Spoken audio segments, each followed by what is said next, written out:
আসসালামু আলাইকুম। আয়াত এয়ার ট্রাভেলসের পক্ষ থেকে আপনাদের আবারও স্বাগত জানাচ্ছি। এই মুহূর্তে আমরা রয়েছি কুয়াংচুতে, ক্যান্টন টাওয়ারের সামনে। স্যার, আপনারা বেশ কয়েকদিন ধরে আসলে আয়াত এয়ার ট্রাভেলসের মাধ্যমে আমাদের সেকেন্ড ফেজে আসছেন।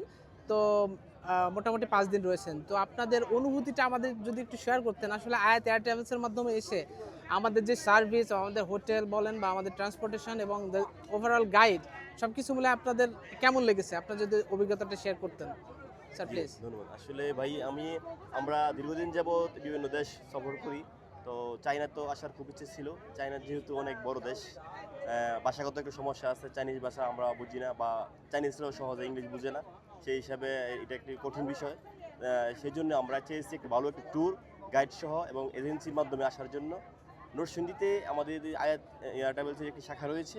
আমাদের বাসাও নরসিংদী। সেই হিসাবে আমরা নরসিংদীকে চুজ করেছি এবং আমরা দীর্ঘ ৫ রাত ৬ দিনের ট্যুরে এসেছি। খুবই ভালো লেগেছে। বিশেষ করে রাকিব ভাই, যিনি আয়াত এয়ার ট্রাভেলসের ওনার ছিলেন, উনি আমাদের সাথে ছিলেন। উনি খুব হেল্পফুল। তারপরও আমাদের যিনি গাইড, উনি অরিজিনালি বাংলাদেশি হলেও উনি চায়নাতে জব করেন এবং চায়নাতে গাইড হিসেবে ছিলেন। খুবই আন্তরিক, খুবই ভালো। আমাদের বিভিন্ন সমস্যা সমাধান করেছেন এবং আমাদেরকে ভালোভাবে ট্যুর পরিচালনা করেছেন। ব্যক্তিগতভাবে আমি বলবো আয়াত এয়ার ট্রাভেলস খুবই হেল্পফুলভাবে ট্যুর পরিচালনা করেছেন। আমার কাছে খুবই ভালো লেগেছে।